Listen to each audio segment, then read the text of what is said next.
Vote কেন্দ্রে পুলিশকে মারধর, ছবি তোলায় সাংবাদিকের উপর হামলা।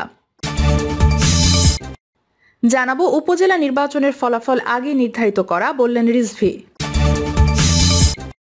আরও জানাবো লোকসভা নির্বাচন তৃতীয় দফায়ও কম ভোট চিন্তায় ফেলছে বিজেপিকে। এদিকে কারামুক্ত হলেন বিএনপির যুগ্ম মহাসচিব খায়রুল কবির খোকন। এবং সর্বশেষ জানাবো উপজেলা ভোট আধা বেলায় 15 থেকে 20% ভোট পড়েছে, বললেন ইসি সচিব জাহাঙ্গীর আলম। শুনছিলেন সংবাদ শিরোনাম, এবারে বিস্তারিত। ভোট কেন্দ্রে পুলিশকে মারধর, ছবি তোলায় সাংবাদিকের উপর হামলা। মুন্সিগঞ্জের গজারিয়ায় উপজেলা নির্বাচন চলাকালীন এক সাংবাদিকের উপর হামলার ঘটনা ঘটেছে। বুধবার সকাল 9:15টার দিকে উপজেলার হোসেন্দি ইউনিয়নের ভবানীপুর সরকারি প্রাথমিক বিদ্যালয় কেন্দ্রে এ ঘটনা ঘটে। মারধরের শিকার সাংবাদিক গোলজার হোসেন, মুন্সিগঞ্জ প্রেস ক্লাবের সহ সভাপতি ও মানব জমিনের মুন্সিগঞ্জ জেলা প্রতিনিধি। জানা গেছে, মুন্সিগঞ্জের গজারিয়া উপজেলা পরিষদ নির্বাচনে একটি কেন্দ্রের বাইরে এক পুলিশ সদস্যকে মারধর করছিলেন আনারস প্রতীকের সমর্থক ও ইউপি চেয়ারম্যান মনিরুল হক মিঠু এবং তার লোকজন। এই ঘটনার ছবি তুলেছিলেন প্রতিনিধি গোলজার হোসেন। এতে চেয়ারম্যান ও তার লোকজন ক্ষিপ্ত হয়ে ওই সাংবাদিকের মোবাইল ফোন কেড়ে নিয়ে মারধর করে তাকে আহত করে। সে সঙ্গে কেন্দ্রের ভেতরে থাকা অন্তত 7 জন সাংবাদিককে অবরুদ্ধ করে রাখা হয়। Monirul Haque Mithu Hosendi UP chairman. ঘটনার সঙ্গে জড়িত চেয়ারম্যানের ভাতিজা তানভীর হক তুরিন। প্রত্যক্ষদর্শীরা জানান, ভোট কেন্দ্রের বাইরে আনারস প্রতীকের প্রার্থী ও উপজেলা আওয়ামী লীগের সভাপতি আমিরুল হকের সমর্থক মনিরুল হক মিঠু তার লোকজন নিয়ে জড়ো হচ্ছিল। পরিস্থিতি অবনতি হয় শঙ্কায় কেন্দ্রের দায়িত্বে থাকা একজন পুলিশ সদস্য সবাইকে সরে যেতে বলেন। এতে ক্ষিপ্ত হয়ে পুলিশের উপর হামলা চালায় মিঠু ও তার লোকজন। ঘটনার পাশ থেকে ছবি এবং ভিডিও করেছিলেন এক সাংবাদিক। পরে ওই পুলিশকে রেখে সাংবাদিকের ফোন ছিনিয়ে নিয়ে তাকে মারধর করতে থাকে মিঠু ও তার লোকজন। অন্যান্য সাংবাদিকরা এসে ওই সাংবাদিকের উদ্ধার করেন। এই ঘটনার পর সাংবাদিকরা ভোট কেন্দ্রের ভেতরে আশ্রয় নিলে পুলিশের উপস্থিতিও তাদের মারধরের জন্য তেড়ে আসতে থাকে মিঠু এবং তার লোকজনেরা। হামলার শিকার গোলজার হোসেন বলেন, ভোট কেন্দ্রের পাশে পুলিশকে টেনে হিঁচড়ে নিয়ে মারধর করেছিল চেয়ারম্যান মিঠু ও তার লোকজন। সেই ঘটনার ছবি ও ভিডিও করায় আমাকেও মারধর করা হয়েছে। আমার ফোন ছিনিয়ে নিয়ে সব ছবি ভিডিও মুছে দিয়েছে, ফোনটিও ভেঙে গেছে। পুলিশ সদস্য মোহাম্মদ সোহেল রানা বলেন, কেন্দ্রের পাশে একটি দোকান ছিল, সেখানে আনারস প্রতীকের সমর্থকরা জড়ো হচ্ছিল। অনাকাঙ্ক্ষিত ঘটনা এড়াতে আমি তাদেরকে সরে যেতে বলি। সে সময় আনারস প্রতীকের সমর্থকরা আমার উপর হামলা চালায়। সাংবাদিক ছবি তোলায় তাকে মারধর করা হয়। মারধরের ঘটনাকে কেন্দ্র করে ভেতরে থাকা মনিরুল হক মিঠু ও তার লোকজনেরা প্রবেশ করে বলেও জানা গিয়েছে।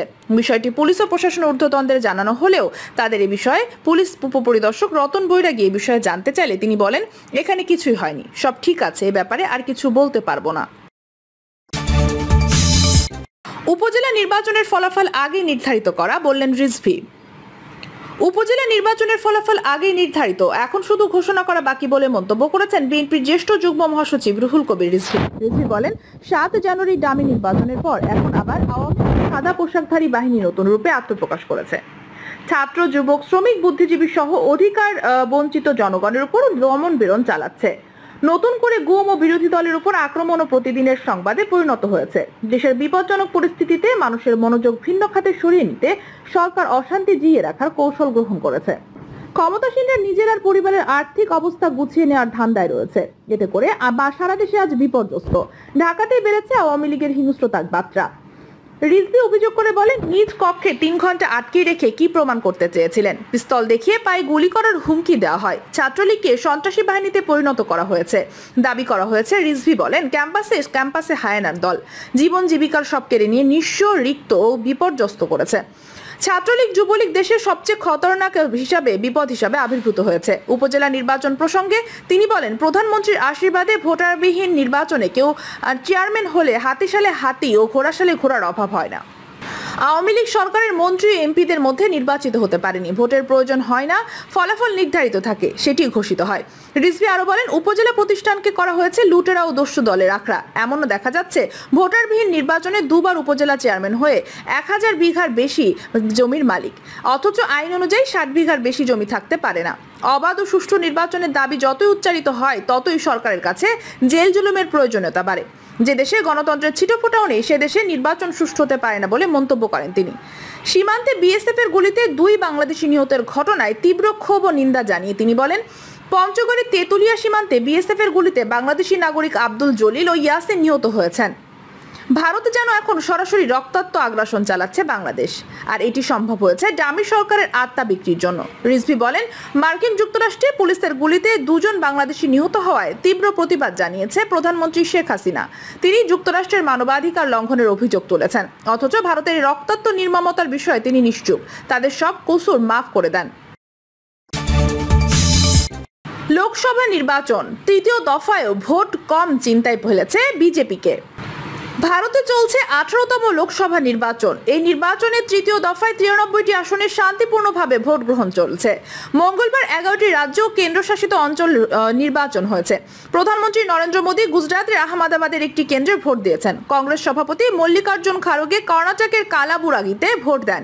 এদিন ভারতের স্বরাষ্ট্রমন্ত্রী অমিত শাহ, মধ্যপ্রদেশের সাবেক মুখ্যমন্ত্রী শিবরাজ চৌহান, সমাজবাদী পার্টির ডিম্পল যাদব, বর্ষিয়ান কংগ্রেস নেতা দিগ্বিজয় সিংহের ভাগ্য নির্ধারণ হয়েছে। আর এই তৃতীয় দফা ভোট থেকে নির্বাচনের গতি প্রকৃতি সম্পর্কে ধারণা পাওয়া যায়। এই দফায় ভোট পড়েছে 61.45%। কম ভোট চিন্তায় ফেলেছে বিজেপিকে। এর আগে গত 29 এপ্রিল ও 26 এপ্রিল এই 2 দফায় 190টি লোকসভা নির্বাচন করা হয়েছে। প্রথম 2 দফায় ভোট পড়েছিল 69%। ইন্ডিয়ান এক্সপ্রেস জানায়, তৃতীয় দফায় সবচেয়ে বেশি ভোট পড়েছে আসামে 74.86%। এছাড়া গোয়ায় 72.52% ও পশ্চিমবঙ্গে 73.93% ভোট পড়েছে। তবে বিহার, মহারাষ্ট্র, কর্ণাটক ও গুজরাটে ভোটের হার ছিল অনেক কম। এগুলোতে যথাক্রমে 56, 53, 54 ও 55% ভোট পড়েছে। ক্ষমতাসীন বিজেপি নেতৃত্বাধীন এনডিএ এগিয়ে থাকবে নাকি বিরোধী পার্টি এ ধরনের কথা বলবে, তা নিয়ে এখন চলছে তুমুল আলোচনা। তৃতীয় দফা 93টির মধ্যে পশ্চিমবঙ্গের 4টি, পাশাপাশি গুজরাটে 25, কর্ণাটকে 14, মহারাষ্ট্রে 11, উত্তরপ্রদেশে 10, মধ্যপ্রদেশে 9, ছত্তিশগড়ে 7, বিহারের 5, আসামে 4, গোয়ায় 2, দাদরা ও নগর হাভেলির 1টি এবং দমন ও দিউয়ের 1টি আসন রয়েছে। এনডিটিভি অনলাইন জানায়, এই দফায় ভোটে কর্ণাটকে বিজেপি বড় ধাক্কা খেতে পারে। সেখানে দলটির জোট সঙ্গী দল নেতা জয়তা করেছে বলে জানা গিয়েছে। এদিকে মহারাষ্ট্রে শারদ পাওয়াই ও উদ্ধব ঠাকরের বিরোধিতায় বিজেপি চাপে পড়েছে।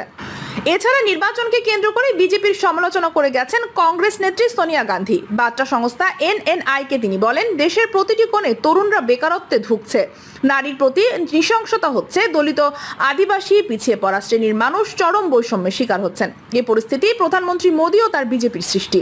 তাদের লক্ষ্য শুধু ক্ষমতায় যাওয়া, রাজনৈতিক ফায়দায় জানা তার ঘৃণা উস্কে দেয়। ইকোনমিক টাইমস লিখেছে, নির্বাচনী আচরণবিধি পালন দিয়ে নির্বাচন কমিশনের সমালোচনা করেছেন পশ্চিমবঙ্গ রাজ্যের মুখ্যমন্ত্রী মমতা বন্দ্যোপাধ্যায়। মঙ্গলবার তিনি বলেন, বিজেপি নেতাদের বিরুদ্ধে আনা অভিযোগ চোখে দেখে না নির্বাচন কমিশন। বিজেপি প্রচারণায় নেমে বিদ্বেষমূলক বক্তব্য দিয়ে যাচ্ছে, মডেল কোড অব কন্ডাক্টকে মোদি কোড অব কন্ডাক্টে পরিণত করেছে। কারামুক্ত হলেন বিএনপির যুগ্ম মহাসচিব খায়রুল কবির খোকন। বিএনপির যুগ্ম মহাসচিব ও নরসিংদী জেলা বিএনপির সভাপতি খায়রুল কবির খোকন কারাগার থেকে মুক্তি পেয়েছেন। এ সময় কারাফটকে খোকনকে ফুলের মালা দিয়ে বরণ করে নেন জেলা বিএনপির সাধারণ সম্পাদক মঞ্জুরি এলাহি। জেলা বিএনপির সদস্য রফিকুল আমিন ভুইয়া রুহেল সহ বিপুল সংখ্যক নেতাকর্মী এর আগে 2023 সালের 25 অক্টোবর দিবাগত রাতে এই ধরনের কথা বলেন। ওই কমিটির সাধারণ সম্পাদক পদপ্রত্যাশী মাইন উদ্দিন ভুইয়াকে সিনিয়র সহসভাপতি পদ দেওয়া হয়। এতে তার অনুসারী নেতাকর্মীরা ক্ষুব্ধ হয়ে জেলা বিএনপির কার্যালয়ে আগুন দেয় এবং পরে ভাঙচুর করে। এরপর কমিটি বাতিলের দাবিতে বিভিন্ন স্থানে বিক্ষোভ ও মানববন্ধন করেন পদবঞ্চিতরা। এরই ধারাবাহিকতায় 25 মে বিকালে ছাত্রদলের বহিষ্কৃত নেতারা ছাত্রদলের নতুন কমিটি বাতিল করে। ছোড়া গুলিতে আবদ্ধ হয় ছাত্রদলের সাবেক যুগ্ম আহ্বায়ক ও বহিষ্কৃত নেতা সাদিকুর রহমান ও তার অনুসারী আশরাফুল হক। পরে তাদের উদ্ধার করে ঢাকা মেডিকেল কলেজ হাসপাতালে নিয়ে গেলে চিকিৎসাধীন অবস্থায় তাদের মৃত্যু হয়। পরে ওই ঘটনায় নিহত সাদিকুরের ভাই আলতাফ হোসেন এ কথা বলেন। তার স্ত্রী শিরিন সুলতানা সহ জেলা বিএনপির 30 জনের নাম উল্লেখ এবং অজ্ঞাত পরিচয় 35 থেকে 40 জনকে আসামি করে হত্যা মামলা দায়ের করেন।